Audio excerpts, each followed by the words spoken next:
Councilwoman, thanks a lot for being with us. Glad to be here. My pleasure. We'd love to have you on. We'd love to have all 17 members on. The last time we had you on, we only had you on for a few minutes. I promised you I would give you more time to get back on, and it always seems great that I get you on or I get council members on when really hot topics are happening, and I get a lot, and I get the person who's been out in front. So one of the things I wanted to get from you was, as we do this interview, Mayor Kenny announced the rebuild program. He said that their rec center in South Philly would be the first one to get money through the program. He's very upset over the delay that council has of the two bills that are currently at the committee of the whole. Your reaction to rebuild, the initiative starting using capital money, and more importantly, the bills that are on hold in front of the committee of the whole. As we are on the air, next Monday is when they're supposed to go. Are they going to be voted out of committee? Well, I don't know. Everything is in flux right now. We did, I had a conversation with the council president just earlier today, and we are having those conversations and trying to figure out exactly where do we go from here. I think that one of the things people need to understand is that, the rebuild legislation is law. We voted on this. This is legislation. So you can't just say, oh, I changed my mind. I don't want to do this anymore, and I'm just going to, cancel and go a different direction. It doesn't really work that way. So we're trying to, legally figure out exactly what's the best way to approach this. I would certainly hope that maybe the mayor was having a moment and, at some point the cooler heads will prevail and that people will come back to the table, sit down and understand what it is that we're trying to get done, or at least what I'm trying to get done, which is make sure that our work sites, our construction sites aren't all white and all male as they've been for so long here in Philadelphia. Don't take my word for it. If you ride by any construction site, you see a lack of African Americans, you see a lack of women, Latinos, Asians on these sites, and this is unacceptable. We're the city of Philadelphia. We're the city of brotherly love and sisterly affection. And the diversity is not reflected in these sites, in these high-paying construction jobs, most importantly. So what has to happen for Cindy Bass to vote this out of committee? Because I spoke to the mayor yesterday specifically about this issue. And he said, and I'm paraphrasing the mayor, I'm not going to let a couple of council members stop progress of rebuild. He named you when I asked him about that. And he did mention that there were other council members that support it. And I said, but Mayor, you don't have the council members ready to vote this out of committee. Right. You need the 9 to vote it out of committee. Right. As we sit here today, are there 9 members of council that are ready to vote these two bills, Ordinance 180108 and Resolution 180124, out of committee? Well, if he had 9 last time, then I think he would have just proceeded. I'm not holding up anything. I got 1 vote. It's like when you go into a voting booth, like we all did on Tuesday, everybody who goes in has 1 vote.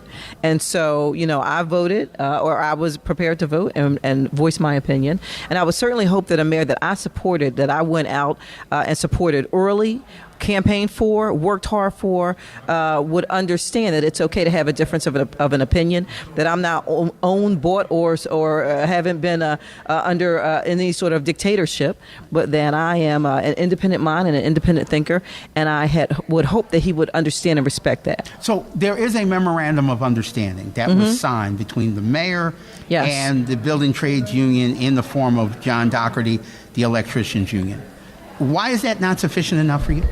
Well, one of the things that was brought out as we were having the conversation is that during the convention center agreement that there were, and keep in mind I wasn't in council at that time, but that there was an agreement in which pretty much every building trade organization signed on to. And so that's what the membership here was looking for. And that is not what was produced. And so I think that that's what caused the breakdown. We're speaking to Cindy Bass, Councilwoman with the 8th Councilmanic District. She is our Council Person of the Week here on WURD Radio, 96.1 FM and 900 AM. What do you want to see out of any legislation that comes out before you sign it? Because you're right. If it's not on paper, it doesn't exist. Right. And I think that a lot of council members are saying we've heard promises before about diversity on other projects. Right. And this is a major one, $500 million, 7-year program. Yes. What do you want to see in these pieces of legislation either added or taken away before you would vote to get it out of committee? I want to see something that's going to be, that's really going to excuse me, that's really going to address what it is that we're asking for, which is making sure that we see diversity on these work sites. I think that among the members of council, there hasn't been that level of confidence based on what was done under the Convention Center agreement and other agreements that preceded me. So what we're trying to do is just make sure that we don't, repeat some of the things that have happened in the past. And one of the problems I think that we are having is that, council asked to be a part of the negotiations from the very beginning. So it really should have been, because we actually have to pass the legislation, it should have been council, it should have been the mayor, and it should have been the building trades. But for some reason, we were not included. And I think that was, a big mistake on the mayor's part. Why do you... Now, the mayor is talking about, and this is all subject to change, as everything is with council and legislation. I always say it's amazing what a day makes for a piece of legislation. My understanding is that the mayor has asked council to withdraw considering that ordinance 180108 and resolution 180124. We know the committee of the whole meets on Monday. But to withdraw based on what? What are we withdrawing? Why are we withdrawing legislation that was passed? Based on what? If you're saying that you want it withdrawn because it took us too long, it took you 6 weeks to get us the document that you said would take 1 week. Actually, that we were asking for last year. It took you 6 weeks to get us a document. It was found to be insufficient by members of council. And so less than 1 week later, you want to pull the entire program. I just think that's completely unacceptable and not a good way to represent the city of Philadelphia and the citizens who have elected all of us to work on their behalf. Now, one thing that the mayor has indicated to us is that he would like to maybe take the borrowing, the $300 million that has to be borrowed for this project, away from the Philadelphia Authority for Industrial Development and just do it as a general obligation bond, where it would have to be approved by council, then it would have to go to the voters for a ballot question. It seems like... Well, that doesn't speed up the process. So if your argument is that we took too long, and so now we're talking about, like we want to do this and we want to have stuff happening this summer. That was what was in the letter that you gave to us. And now we have to have the voters weigh in on this as a ballot measure. This is not something that's going to be happening very quickly. So it just, it flies in the face of the entire argument that you're changing direction because of us and because of how long it's taking us. So it sounds like to me, Councilwoman, you can tell me if I'm wrong here, that council members, especially minority members of council, want to get this right before they get it rushed. Oh, absolutely. Absolutely. There's jobs at stake here. There's lives at stake. There's our neighborhoods at stake. When I go through my neighborhood and I see, folks who don't have an opportunity to work and participate on these projects, that's what this is about for me. That's what this is about. It's not about any sort of headline or, or arguing with anybody or working against folks. And again, I want to point out that I have been a strong supporter of this mayor's. I have worked hard to, when he was running for office to step out early for him. And, the idea that I would somehow stand in the face of progress in the city of Philadelphia is outrageous and really disrespectful. So as we look into the budget, and now the budget is, there's always changes in the budget, probably a little bit more. As we go on the air, the city announced that they've just reached a new contract through arbitration with the firefighters union. What are some of the big issues that are going to deal with the budget in these last days? Well, but the biggest thing really is the school district. We're just trying to make sure that we can get it right, for all of our departments. But really, we know that there's a looming deficit, but we don't know, what the correct formula is going to be. And I do believe that we don't have to do what has been proposed, the 4+% increase to the tax rate. And also the assessments that have come out they've varied wildly. And so there's a lot of work that we need to do there to make sure our budget's right, and also sort of cleaning up the budget. As Councilman Dom mentioned in our conversation with I think it was the revenue commissioner, there is about $33 million missing from some payroll accounts that haven't been reconciled in 10 years. Irresponsible. We have to get in front of that. And beyond that, we talked about, the Philadelphia prison, the House of Corrections, it closing next year or the year after. And so we want to know, why are we not closing and demolishing? Why are we keeping that open at the tune of $700,000 per year? Again, this this is taxpayer money. I wouldn't spend my money that way. If I'm closing it, I'm done with it. Demolish it and move your operations to another branch. But when you're using other people's money, you have to think about how they would prefer you to spend that money. So you're watching and listening to WURD Radio, 96.1 FM and 900 AM. I'm your host, Vincent Thompson. Our councilperson of the week is 8th District Councilwoman, I was about to call you Congresswoman, Cindy Bass. We have a new segment now, and we've been asking, we're calling it the Council 5. These are 5 questions we're asking every councilperson. They're not really that embarrassing. So okay, all right. We're not going to ask really embarrassing questions. What are your top 3 priorities and areas for the fiscal year 2019 budget? Well, schools, number one. The second part would be DHS and crime and safety issues, which, in my opinion, really go hand in hand. They're 2 and 3, but they really do go hand in hand. What do you see as the greatest obstacles for residents becoming engaged with their city government, and what's your office doing to combat that? We've just finished a primary election where voter turnout was abysmal. Yes. What's the greatest obstacle that you see from residents? Well, I see that they don't see change. So we keep asking them to come out. We ask them to vote.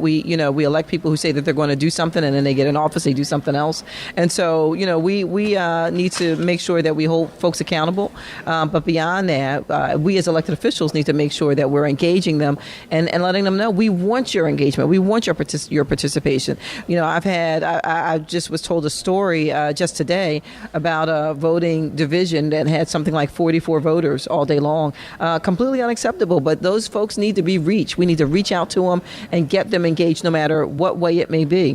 One of the things that we do, and people perceive it in all different sorts of ways, but we do like these, like summer events and activities, and it looks like fun on the surface, but it's really a party with a purpose. The idea is to get people to come out and reclaim their public spaces, reclaim things in their neighborhood, their parks and recreation centers that they didn't participate in. Once we get them in, we want you to register to vote. We want to sign you up. We want to get your address. We want to get your text message information so we can be in touch with you.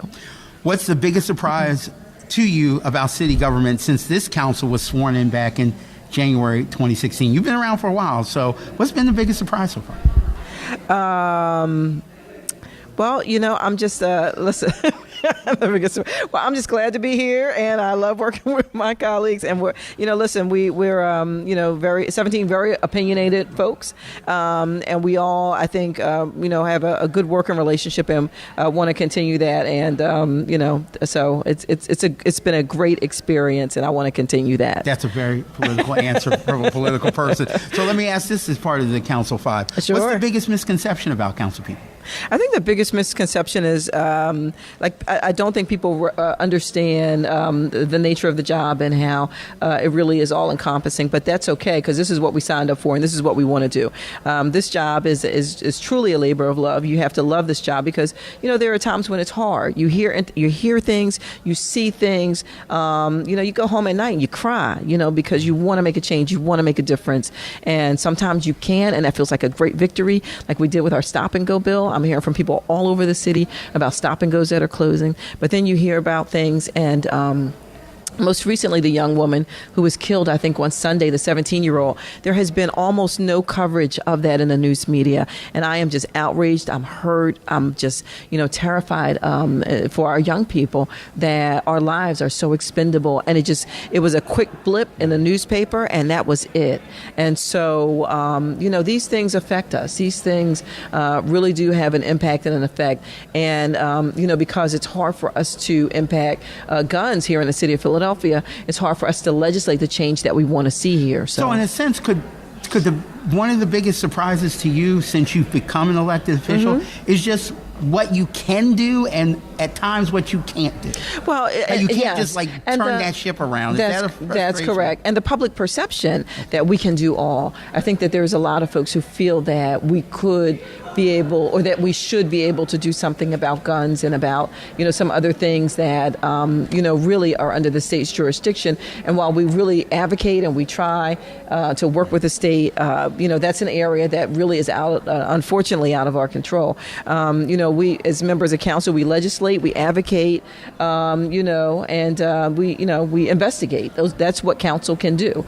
And so, Unfortunately, when it comes to guns, because of the Commonwealth, we cannot legislate the access to guns here in the city of Philadelphia. Go ahead. No, I was just going to say the same thing with other issues such as alcohol and things of that nature that have really had a significant effect, particularly I would say on African American and Hispanic populations in the city. Final question to you: what is your legislative agenda for the rest of 2018? I mean, we've got a couple of weeks before the budget's done. And then council goes on a summer recess just from council sessions, not from work. That's correct. So what's the... That's a big misconception as well. That's what I was Everybody, nobody's at the shore. We're all... let me just say this real quick, is that, we're all working during the summer months. Everybody's like, oh, you're on vacation. No, I'm not on vacation, because there's so much work to be done. I can't think of any of my colleagues who have been, away or, or hanging out at the shore or whatever. We all work, and we're so glad for the opportunity to do so. I can say that about this council, is that I don't think that among us, if there's anybody who's not working really hard and working in a cohesive fashion to make some change. Well, Councilwoman Cindy Bass, I want to thank you for being our Councilperson Week. That's 8th District Councilwoman Cindy Bass. I'm your host, Vincent Thompson, Principal at Thompson Media Man Communications. Listeners and viewers can find out more about City Council by going to Council's website, phlcouncil.com. If they want to get in touch with your office, Councilwoman, how do they do that? 215-686-3424.